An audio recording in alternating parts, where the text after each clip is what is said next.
Good evening and thank you for joining us for KREM News at 5 tonight. I'm Mark Hanrahan. We're glad you're here. I'm Whitney Ward. We do start tonight with mounting legal challenges after Washington Governor Jay Inslee signed 3 bills aimed at preventing gun violence. They include a landmark bill to ban the sale of assault-style weapons. KREM 2's Amanda Rowley has been tracking the latest developments as the lawsuits against that ban challenge its legality. Amanda?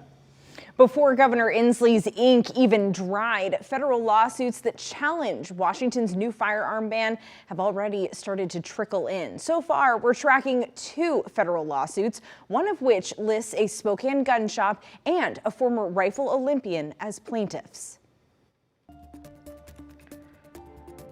The National Rifle Association filed a lawsuit in Eastern District Court on behalf of the National Shooting Sports Foundation and individual plaintiffs, including sharpshooting and former rifle Olympian Amanda Banta from Spokane. The lawsuit lists the Washington Attorney General and Chief of Washington State Patrol. It calls Washington's ban on certain semi-automatic rifles and pistols unquestionably unconstitutional.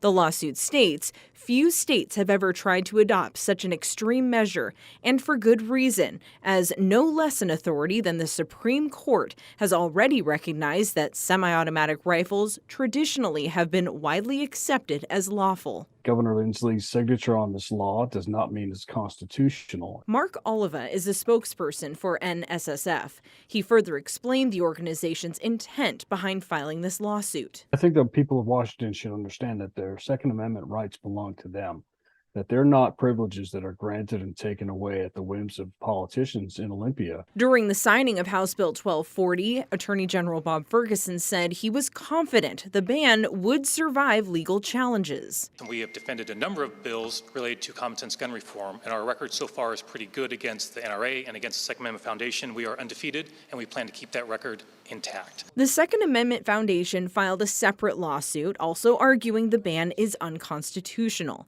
It says to ban a firearm, it must be both dangerous and unusual. Adding firearms that are in common use, such as Washington's banned firearms, are neither unusual nor dangerous.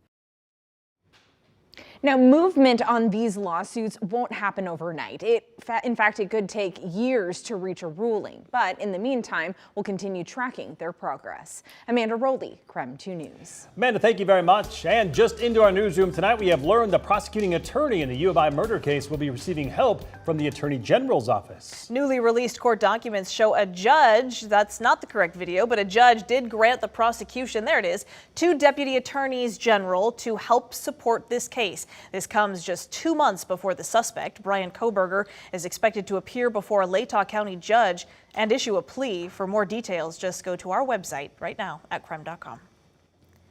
And in other top stories this evening, House lawmakers have voted to ban Zoe Zephyr in Montana, the state's first openly transgender lawmaker, from the floor. This comes after Zephyr ignited a firestorm last week when she said her colleagues would have blood on their hands if they banned gender-affirming medical care. Saying her remarks were inappropriate, Republican leaders barred Zephyr from House debates until she apologizes. Before the vote, Zephyr said she stands behind her words.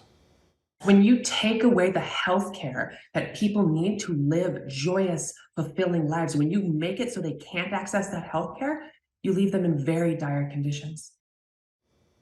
Zephyr will still be allowed to vote on bills, but remotely. The Democrat says she will not be silenced and will continue to stand up for her community. Well, today, new details were revealed in the trial of Lori Vallow, the Idaho mother accused of killing her 2 children, 7-year-old JJ and 16-year-old Tylee. We do want to warn you, though, that some of the details in this story may be difficult to hear. A forensic pathologist with the coroner's office testified that JJ suffocated to death after a plastic bag was placed over his head.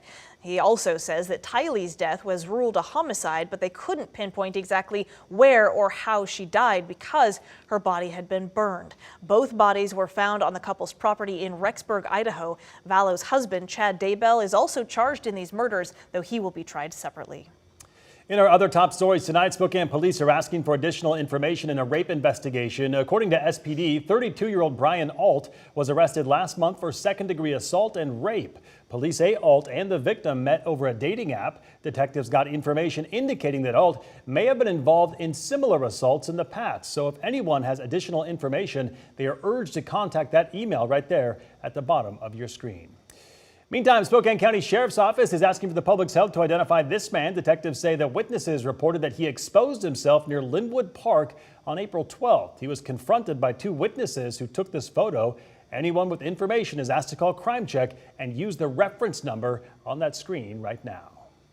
All right, let's stop from the headlines. Let's talk weather, because that is certainly what is putting a smile on everyone's face, and turn to our chief meteorologist. Yeah, absolutely beautiful day, Jeremy. And you are saying things are just getting warmer from here. We're going to have a slight cool down tomorrow because today just wound up so incredibly warm that we have to cool just a little. No, we don't. Yeah, I think we don't have I to. think we're good. Let me adjust my weather machine and then we'll figure that out. Let's go. Let's talk about it because right now we sit at just shy of 70. But it does look like we officially hit it. I'll have some information on that coming up in just a bit, but just a little tease. It's been since October 19th since we've hit 70 degrees, and we officially have done it. Right now, we sit pretty close to it across much of the inland Northwest. Warm one this afternoon. And believe it or not, it looks like we stay in the 60s through the 8 o'clock hour. Not until 9 do we drop into the 50s, so you still have plenty of time to fire up that grill, go for a walk, whatever it might be. A little bit of cloud cover filters in, and that's really about all we're going to see. What winds up happening is tomorrow we get increasing cloud cover throughout the day, so almost the exact opposite of today. The addition of the cloud cover in the afternoon means that our temperatures won't quite hit this 70-degree mark. But don't worry, Friday we're in the 70s, Saturday we're up near 80, and staying warm through Sunday.